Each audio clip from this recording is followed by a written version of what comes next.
കൃത്യമായ ഡീൽ പാലക്കാട് ഉണ്ട് എന്നാണ് പ്രതിപക്ഷ നേതാവ് ആരോപിക്കുന്നത്. കോൺഗ്രസിൽ നിന്നും ശ്രീ വസന്ത് സിറീഖ്, ബി.ജെ.പിയിൽ നിന്നും ശ്രീ പ്രശാന്ത് ശിവൻ, ഒപ്പം ഇടത് സഹയാർത്ഥിയൻ ശ്രീ ബി ജയരാജ് എന്നിവരാണ് നമുക്കൊപ്പം ഉള്ളത്. ആദ്യം വസന്ത് സിറീഖിലേക്കാണ്. സിറീഖ്, ഇന്നലെ മുഖ്യമന്ത്രി പറഞ്ഞു, ഇതിന് മുൻപ് തന്നെ പ്രതിപക്ഷമാണ് നിങ്ങളാണ് ഇങ്ങനെ ഒരു ഡീൽ ആരോപണം എടുത്തിട്ടത്. അതിനിപ്പോൾ അത് കൂടുതൽ ചർച്ചയാക്കി നിലനിർത്താനുള്ള ഒരു ശ്രമം ബോധപൂർവം നടക്കുന്നുണ്ട് എന്നുകൂടി തോന്നുന്നു. ഈ ഡീലിൽ പിടിച്ചു നിൽക്കുമോ ആളുകൾ? അല്ല, നോക്കൂ, ഡീലെന്ന് ഞങ്ങൾ വെറുതെ അങ്ങ് പറയുകയല്ലോ. ആ ഡീലിന് പിന്നിൽ CPM എടുത്തിരിക്കുന്ന നയത്തിന്റെ പ്രശ്നമുണ്ട്. എന്താ അത്? CPM-ന്റെ അരിവാൾ ചുറ്റിക നക്ഷത്രം ചിഹ്നം കൊടുക്കാതെ, ആരാണ് എന്ന് CPM-കാർക്ക് പോലും അറിയാത്ത, സഹാവൻ ഉറച്ചു വിളിക്കാൻ അറപ്പ് തോന്നുന്ന, യഥാർത്ഥ സഹാക്കന്മാർക്ക് അറപ്പ് തോന്നുന്ന രീതിയിൽ ഒരു മുതലാളിയെ അവിടെ കെട്ടിയിറക്കിയിരിക്കുകയാണ്. അങ്ങനെ മുതലാളിയെ കെട്ടിയിറക്കുമ്പോ CPM-ന്റെ അരിവാൾ ചുറ്റിക നക്ഷത്രം ചിഹ്നത്തിൽ മത്സരിച്ചപ്പോൾ കിട്ടിയ വോട്ടിന്റെ പാതിയെങ്കിലും അവിടെ കിട്ടുമോ എന്നത് പ്രസക്തമായ ചോദ്യമല്ലേ. അവിടെ 3-ാം സ്ഥാനത്ത് നിൽക്കുന്ന CPM 1-ാം സ്ഥാനത്ത് നിൽക്കുന്ന കോൺഗ്രസിനെ സഹായിക്കുമെന്ന് നിങ്ങൾ ആരെങ്കിലും വിശ്വസിക്കുന്നുണ്ടോ? ഇല്ല. അവിടെ എന്താ ഉണ്ടാവാൻ സാധ്യത? അവിടെ 2-ാം സ്ഥാനത്ത് നിൽക്കുന്ന കക്ഷിയും 3-ാം സ്ഥാനത്ത് നിൽക്കുന്ന കക്ഷിയും തമ്മിൽ കൈ കൊടുക്കും. അങ്ങനെ കൈ കൊടുത്ത് ഒരു ഡീൽ ഉണ്ടാക്കി ജയിക്കാനുള്ള ശ്രമമാണ് നടക്കുന്നത്. ഇനി മറ്റൊരു കാര്യമുണ്ട്. അവിടെ BJP-യുടെ സ്ഥാനാർത്ഥി ആരാ? ശോഭാ സുരേന്ദ്രൻ. എന്താ ശോഭാ സുരേന്ദ്രന്റെ പ്രത്യേകത? അവർ തന്നെ പറഞ്ഞിട്ടുണ്ട്, പലപ്പോഴും CPM-ലെ പ്രധാനപ്പെട്ട പല നേതാക്കളെയും BJP-യിൽ എത്തിക്കാനുള്ള ശ്രമം ഒരു പാലമായി പ്രവർത്തിച്ചത് താനാണ് എന്ന് പറഞ്ഞിട്ടുണ്ട്. എന്ന് മാത്രമല്ല, CPM BJP ഡീലിന്റെ പാലമായി വിവിധ ഘട്ടങ്ങളിൽ പ്രവർത്തിച്ചിട്ടുള്ള പാരമ്പര്യം ശോഭാ സുരേന്ദ്രനുണ്ട്. അപ്പോ ഈ പറയുന്ന സുധാകരനും മറ്റുള്ളവർക്കുമൊക്കെ ജയരാജനും മറ്റുള്ളവർക്കുമൊക്കെ BJP പാളയത്തിൽ എത്താൻ, അല്ലെങ്കിൽ BJP പാളയത്തിൽ എത്താതെ തന്നെ BJP-ക്ക് വേണ്ടി പ്രവർത്തിക്കാനുള്ള അവസരം ഉണ്ടാക്കി കൊടുത്തതിന് പിന്നിലെ ഡീൽ മേക്കർ, പാലം ആയി പ്രവർത്തിച്ചത് ശോഭാ സുരേന്ദ്രനാണ്. വൈദേഹം റിസോർട്ട് ഈ പറയുന്ന BJP-യുടെ സംസ്ഥാന പ്രസിഡന്റിനും മറ്റുമൊക്കെ വിൽക്കുന്ന സമയത്ത്, ആ സമയത്തും ഡീൽ മേക്കറായി പ്രവർത്തിച്ചത് ശോഭയാണെന്ന് ശോഭ തന്നെ പറഞ്ഞിട്ടില്ലേ? എത്രയെത്ര ഘട്ടങ്ങളിൽ താൻ CPM BJP-ക്കിടയിൽ നിന്ന് പ്രവർത്തിച്ചു എന്ന് ശോഭ തന്നെ ഒരുപാട് തവണ പറഞ്ഞിട്ടുണ്ട്. അതുകൊണ്ട് തന്നെ ആ ശോഭാ സുരേന്ദ്രന് ഉദ്ദിഷ്ട കാര്യത്തിന്റെ ഉപകാര സ്മരണയായി, അതായത് കഴിഞ്ഞ തെരഞ്ഞെടുപ്പുകളിൽ എങ്ങനെയാണോ അവർ BJP-ക്കും CPM-നും ഇടയിൽ പാലമായി പ്രവർത്തിച്ചത്, അങ്ങനെ പ്രവർത്തിച്ചപ്പോൾ എങ്ങനെയാണോ CPM-ന് ഗുണമുണ്ടായത്, ആ CPM-നുണ്ടായ ഗുണം, ആ ഗുണത്തിന്റെ ഇൻ റിട്ടേൺ കൺസിഡറേഷൻ എന്ന് പറയാം. നമ്മൾ ബിസിനസ് ലോയിലൊക്കെ പഠിക്കില്ലേ, ഒരു കാര്യം കൊടുക്കുമ്പോൾ തിരിച്ച് ഒരു കൺസിഡറേഷൻ കിട്ടണം, ഇൻ റിട്ടേൺ കൺസിഡറേഷൻ. ആ ഇൻ റിട്ടേൺ കൺസിഡറേഷൻ ആണ് പാലക്കാടെ അവരുടെ സ്ഥാനാർത്ഥിത്വവും. ആ സ്ഥാനാർത്ഥിത്വത്തിന് തത്തുല്യമായ രീതിയിൽ ഏതാ പറയുന്നത്, ആ സ്ഥാനാർത്ഥിത്വത്തെ പോഷിപ്പിക്കുക എന്ന ലക്ഷ്യത്തോടെ CPM-ന്റെ സ്ഥാനാർത്ഥിത്വം. അതായത് ശോഭാ സുരേന്ദ്രന് BJP CPM നേതാക്കളുമായിട്ടുള്ള അടുത്ത ബന്ധം, അല്ലെങ്കിൽ ഒരു പാലമായി അനുവർത്തിച്ചതിന്റെ ഗുണം, അത് ഏതെങ്കിലും വിധത്തിൽ ഈ തെരഞ്ഞെടുപ്പിൽ ലഭ്യമാക്കാമോ എന്ന ആലോചന എന്നാണ് വസന്ത് പറയുന്നത്. ഞാൻ പ്രശാന്തിലേക്ക് വരാം. പ്രശാന്തിന് കാരണം രണ്ടുപേരുമായിട്ട് ബന്ധമുള്ളത് BJP-ക്കാണല്ലോ, ഡീലാരോട്. അതുകൊണ്ട് പ്രശാന്തിലേക്ക് മൂന്നാമത് വരാം. ശ്രീ ജയരാജ്, ഇതാണ് കോൺഗ്രസിന്റെ ഇപ്പം ഇന്നും അത് വളരെ സജീവമായി നിർത്തുകയാണ്. ഈ ഡീൽ ആരോപണത്തിൽ ഇങ്ങനെ ഉറച്ചു നിൽക്കുകയാണ് പ്രതിപക്ഷം. പക്ഷേ മുഖ്യമന്ത്രി പറഞ്ഞ ആ ഡീൽ ആരോപണത്തിൽ തന്നെ ഒരു ഡീൽ ഉണ്ട് എന്നാണ്. മറ്റു പലയിടത്തും ആ രീതിയിൽ പ്രവർത്തിക്കുന്നുണ്ട്. കോൺഗ്രസ് ആണ് രാജ്യവ്യാപകമായി നോക്കിയാൽ B ടീം എന്നൊക്കെയാണ് മുഖ്യമന്ത്രി ഇതിനെ ന്യായീകരിക്കാൻ ശ്രമിക്കുന്നത്. അങ്ങനെ എളുപ്പത്തിൽ ഇടതുപക്ഷത്തിന് ഈ ഡീൽ ആരോപണത്തിൽ നിന്ന് മറികടക്കാൻ കഴിയുമോ, പ്രത്യേകിച്ച് പാലക്കാടെങ്കിലും? തീർച്ചയായിട്ടും. ഇത് ആന വരണ്ടു എന്ന് പറഞ്ഞിട്ട് വിളിച്ചിട്ട് ഓടുന്ന ഒരു കള്ളനുണ്ടല്ലോ.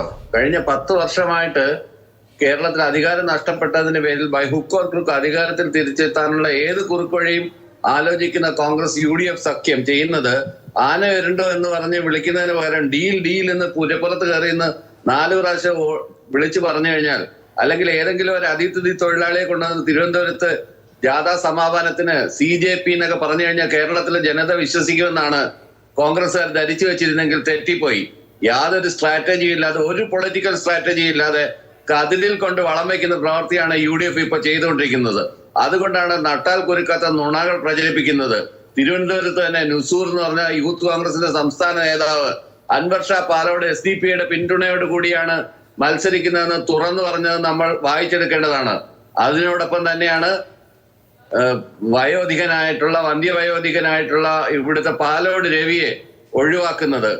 തിരുവനന്തപുരം ജില്ലയിൽ എടുത്തു കഴിഞ്ഞാൽ പല സ്ഥലങ്ങളിലും ഇത്തരത്തിലുള്ള ഡീലുകൾ നമുക്കിപ്പോ ഡീലിന്റെ കാര്യം, ആരെങ്കിലും ഡീൽ ഉണ്ടാവുക, ഡീൽ ഇല്ലാതിരിക്കുക എന്നല്ല വിഷയം. അവർക്ക് വേറെ ഒന്നും പറയാനില്ല. അതുകൊണ്ട് നട്ടാൽ കുരുക്കാത്ത നുണ 100 ആവർത്തി പറഞ്ഞ് ഈ ഡീല് നടത്തി മുൻപരിചയം ആർക്കാണ്?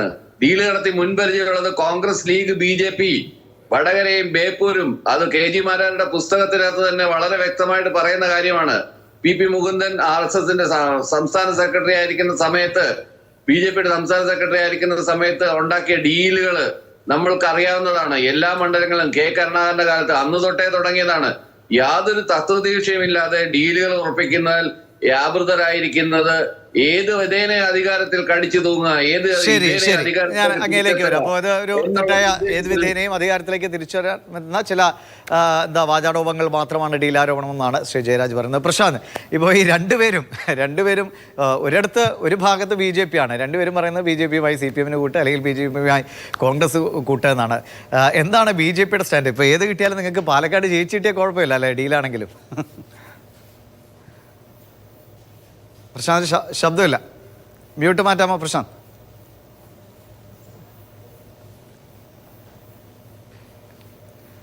കേൾക്കുന്നില്ലല്ലോ. പ്രശാന്തിന് മ്യൂട്ടാണോ? മ്യൂട്ടാണെന്ന് തോന്നുന്നു, അവിടെ മ്യൂട്ടായിരിക്കാം.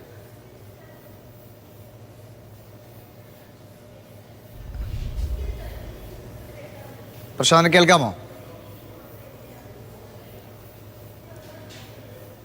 ഒന്ന് കണക്ടിവിറ്റി ഒന്ന് ചെക്ക് ചെയ്ത ശേഷം നമുക്ക് വരാം. കാരണം പ്രശാന്തിൻ്റെ മറുപടിയിൽ പ്രധാനമാണ് ഈ രണ്ടുപേരും ആരോപിക്കുന്ന BJPയുമായി കൂട്ടുകെട്ട എന്നാണ്. കേൾക്കാമോ പ്രശാന്ത്? ശരി പ്രശാന്ത്, ഒറ്റ സെക്കൻഡ് നമുക്കത് ക്ലിയർ ചെയ്തിട്ട് പ്രശാന്തിലേക്ക് വരാം. വസന്ത്, ഇപ്പോൾ അത് ജയരാജിൻ്റെ വാക്കുകൾ കേട്ടല്ലോ, ഇതൊരു തത്വദീക്ഷിതമില്ലാത്ത നിലപാടാണ്. ഇപ്പോൾ ഇവിടെ അടക്കം നിങ്ങളുടെ നേതാക്കളൊക്കെ വിട്ടുപോയിട്ടുണ്ട്, അങ്ങനെ പല കാര്യങ്ങളുണ്ട്, അതിനെയൊക്കെ മറച്ചു വയ്ക്കാനുള്ള ആരോപണങ്ങൾ എന്നാണ്. എന്തായാലും ഈ ഡീലാരോപണം ഇനി കനക്കാൻ പോകുന്ന പക്ഷേ റിസൾട്ടിന് ശേഷമായിരിക്കും. ആ റിസൾട്ടിൽ ഈ ഡീൽ ആരോപണത്തെ ശരിവെക്കുന്ന വിധത്തിലുള്ളൊരു ഫലം വന്നാൽ, ഞാൻ ഉദ്ദേശിക്കുന്ന എനിക്ക് മനസ്സിലാകുന്നുണ്ടാകും, നിലവിൽ ഭരണം തുടരുന്ന സാഹചര്യം ഉണ്ടാവുക, അല്ലെങ്കിൽ BJPക്ക് കുറച്ച് സീറ്റുകൾ വരുന്ന സാഹചര്യമൊക്കെ ഉണ്ടായാൽ ഈ ഡീലാരോപണം ശക്തമായി നിൽക്കും. അത് വസന്ത് മുന്നിൽ കാണുന്നുണ്ടോ വസന്ത്? അല്ല, അങ്ങനെ ഉണ്ടാവില്ല, അത് വേറെ കാര്യം. അതിനെയൊക്കെ കവിച്ചു വെക്കാൻ പറ്റുന്ന രീതിയിലുള്ള UDF ട്രെൻഡ്, ഭരണവിരുദ്ധ വികാരം അത് സംസ്ഥാനത്ത് ആകെ ഉണ്ട്. പക്ഷേ ഈ പറയുന്ന കഴിഞ്ഞ തെരഞ്ഞെടുപ്പിൽ പിണറായി 2.0 ഉണ്ടാക്കിയത് എങ്ങനെയാണ്? 61 സീറ്റുകളിലായിരുന്നു ഡീൽ, 61 സീറ്റുകളിൽ. CPM തിരിച്ചു പറഞ്ഞത് CPM പാലിച്ചില്ല, BJP പറഞ്ഞത് പാവം പൊട്ടന്മാർ അവന്മാരത് ചെയ്തു. അങ്ങനെ 61 സീറ്റുകളിൽ കപ്പിനും ചുണ്ടിനും അടയ്ക്കാണ് CPM ജയിച്ചു കയറിയത്. അവിടെ ആ സീറ്റുകളിലെ BJPയുടെ വോട്ട് നില, നഷ്ടപ്പെട്ട വോട്ട് നില പരിശോധിച്ചാൽ മതി, അത് മനസ്സിലാവും. വളരെ കൃത്യമാണ്. ആ രീതിയിലാണ് കാര്യങ്ങൾ മുമ്പോട്ട് പോകുന്നത്. നോക്കൂ, ഞങ്ങളെ സംബന്ധിച്ച് ഈ 3.0 ഉണ്ടാകുമോ എന്ന ഭയമൊന്നും ഞങ്ങൾക്കില്ല. കാരണം കഴിഞ്ഞ തവണത്തെ പോലെയല്ല, ഈ കപ്പിനും ചുണ്ടിനും ഇടയിൽ ഒരു സ്ലൈറ്റ് മാർജിൻ സീറ്റുകൾ വളരെ കുറവായി മാറിയിരിക്കുകയാണ്. അത് കഴിഞ്ഞ തദ്ദേശ 3.0 ഉണ്ടാവില്ല എന്നൊക്കെ അങ്ങനെ ഉറപ്പിച്ച് പറയാൻ പറ്റും. ഇപ്പൊ KS സുധാകരനൊക്കെ തന്നെ അദ്ദേഹത്തിന്റെ വിഷമമൊക്കെ ഇങ്ങനെ പറയുന്നുണ്ട്, പാർട്ടിയുമായിട്ട് ഒത്തുപോകും കുഴപ്പമൊന്നുമില്ല എന്ന് പറയുമ്പോഴും ഇങ്ങനെ ചില പ്രശ്നങ്ങളൊക്കെ ഉണ്ട്, അതൊക്കെ ആളുകളൊക്കെ ചർച്ച ചെയ്യും. എന്റെ ദിഗീഷേ, ഏത് കാലത്ത് ദിഗീഷ് മാധ്യമപ്രവർത്തനം തുടങ്ങിയതിനു ശേഷം എന്നെങ്കിലും കോൺഗ്രസിലെ സ്ഥാനാർത്ഥി പട്ടിക ആദ്യം വന്നിട്ടുണ്ടോ? കോൺഗ്രസിലെ സ്ഥാനാർത്ഥി പട്ടിക വന്നതിന് ശേഷം ഇങ്ങനെ നേതാക്കൾക്കോ അല്ലെങ്കിൽ യുവ നേതാക്കൾക്കോ പ്രാദേശിക നേതാക്കൾക്കോ ഒക്കെ അസ്വാരസ്യമില്ലാത്ത ദിവസം ഉണ്ടായിട്ടുണ്ടോ? ഇത് കോൺഗ്രസിൽ അങ്ങനെയാണ്. അപ്പോ അങ്ങനോട് ചോദിക്കും, എന്താണ് നിങ്ങളുടെ പാർട്ടി നന്നാവാത്ത വാര്യറെ എന്ന് ചോദിച്ചാൽ, ഇതിന്റെ അകത്തൊരു പ്രശ്നം എന്താണെന്ന് അറിയോ? ഇത് ജനാധിപത്യത്തിന്റെ അതിപ്രസരമാണ്. അത് പാർട്ടിക്ക് ഗുണം ചെയ്യുകയാണോ ദോഷം ചെയ്യുകയാണോ ഉള്ളതൊക്കെ നമ്മൾ പഠിക്കേണ്ടതാണ്, തിരുത്തപ്പെടേണ്ടതാണ് എന്ന് തന്നെയാണ് എന്റെ നിലപാട്.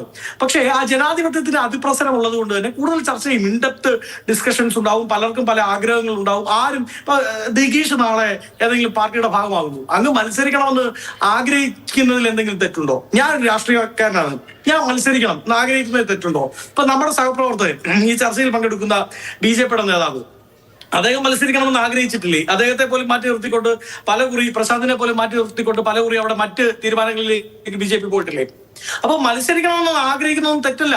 പക്ഷെ അത് വിളിച്ചു പറയുമ്പോൾ, സ്വന്തം ഇഷ്ടക്കേടുകൾ വിളിച്ചു പറയുമ്പോൾ അത് ഈ മിതത്വം പാലിക്കേണ്ടത് അതാത് വ്യക്തികൾ തീരുമാനിക്കേണ്ടതാണ്. അത് അവർ തന്നെ ചെയ്യട്ടെ. പക്ഷേ ഞാൻ മനസ്സിലാക്കുന്നത്, ഈ കഴിഞ്ഞ തദ്ദേശ സ്വയംഭരണ സ്ഥാപനങ്ങളിലെ തെരഞ്ഞെടുപ്പുമായി ബന്ധപ്പെട്ട് നമ്മൾ പരിശോധിക്കുമ്പോൾ ഈ ഡീലുകളെയൊക്കെ കവച്ചു വെക്കാൻ പറ്റുന്ന ഒരു UDF ട്രെൻഡ് ഉണ്ട്. ഈ ഡീലുകളൊക്കെ മറിച്ചു കളയാൻ പറ്റുന്ന രീതിയിലുള്ള ഒരു ഒരു ഒരു എന്താ പറയുന്നത് ഭരണവിരുദ്ധ വികാരമുണ്ട്. അത് ആഞ്ഞടിക്കുമെന്നതിൽ ഞങ്ങൾക്ക് സംശയമില്ല. പക്ഷേ ഈ CPM BJP ഡീലിനെ പറ്റി പറഞ്ഞപ്പോൾ ഈ ചർച്ചയിൽ പങ്കെടുക്കുന്ന ഇടത് സഹയാത്രികർ ഈ ചർച്ചയിൽ പോലും ഇത്രയും പ്രധാനപ്പെട്ട ഒരു ആരോപണം അവർക്കെതിരെ ആരോപിക്കുമ്പോൾ പോലും CPM-ന്റെ കറകളഞ്ഞ വക്താവില്ല, സഹയാത്രികനാണല്ലോ. മതി സഹയാത്രികൻ.